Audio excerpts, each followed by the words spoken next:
வணக்கம் மக்களே. IPL 2025 ஆண்டு சீசன் வர மார்ச் 22 தொடங்குது.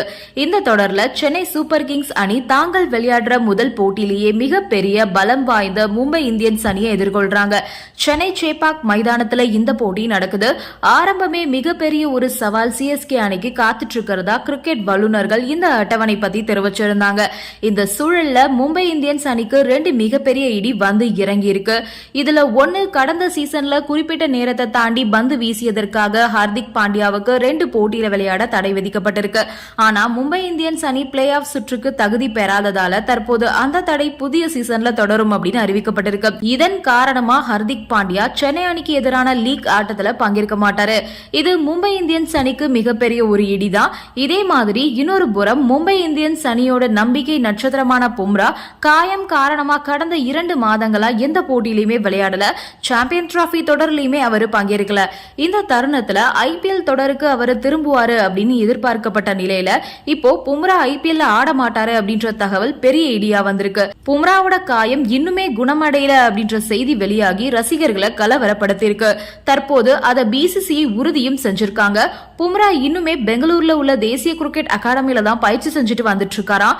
பும்ராவோட காயம் குணமடைய மேலும் சில நாட்கள் ஆகலாம் அப்படின்னே எதிர்பார்க்கப்படுது. தற்போது மும்பை இந்தியன்ஸ் அணிக்காக அவர் IPL போட்டிகளை பங்கேற்க மாட்டாரு அப்படின்னு தெரிய வந்திருக்கு. முதல் கட்ட தகவல் படி பும்ரா ஏப்ரல் மாதம் மும்பை அணிக்கு திரும்புவாரு அப்படின்னு சொன்னாலுமே கூட அதுக்கான வாய்ப்பு ரொம்பவே கம்மி அப்படின்னு தான் தெரியுது.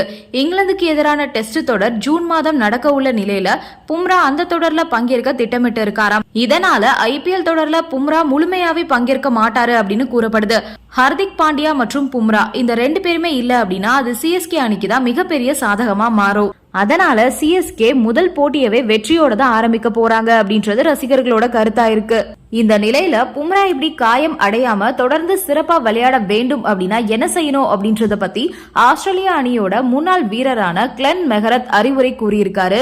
ஆஸ்திரேலியாவில் நடைபெற்ற பார்டர் கவாஸ்கர் டிராபி தொடரோட கடைசி போட்டியில காயத்தை சந்திச்ச பும்ரா அதுல இருந்து மீளாததால சாம்பியன்ஸ் டிராபிலையும் களமிறங்கல. தற்போது காயத்தில இருந்து குணமடைஞ்சு வந்துட்டு இருந்தாலும் அவர் பெங்களூர்ல உள்ள BCCI மருத்துவ குழுவோட கண்காணிப்பு கீழே தான் பயிற்சி செஞ்சுட்டு வராரு. இருந்தாலும் இன்னுமே அவரு முழு உடற்தகுதியை எட்டல. அதனால IPL கூட பங்கேற்க முடியாத நிலை ஏற்பட்டிருக்கு.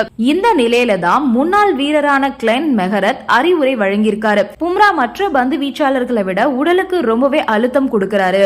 அந்த அழுத்தத்தை நிர்வகிப்பதற்கு வழிகளை முன்னாடி அவர் கண்டுபிடிச்சு வச்சிருப்பாரு. ஆனாலும் தற்போது அவரால் அதை கண்ட்ரோல் செய்ய முடியாம போயிடுச்சு. நான் வேகத்தை குறைச்சு வீசினதுனாலதான் நீண்ட நாட்கள் விளையாடினேன். அதனால சரியான வேகத்துல பந்து வீசணும். பும்ரா கூடுதல் வேகத்தை குறைச்சுக்கிட்டு சராசரியான வேகத்துல பந்து வீசினா காயமும் ஏற்படாது, நீண்ட காலம் விளையாடலாம் அப்படின்னு அவரு கூறியிருக்காரு. நன்றி, வணக்கம்.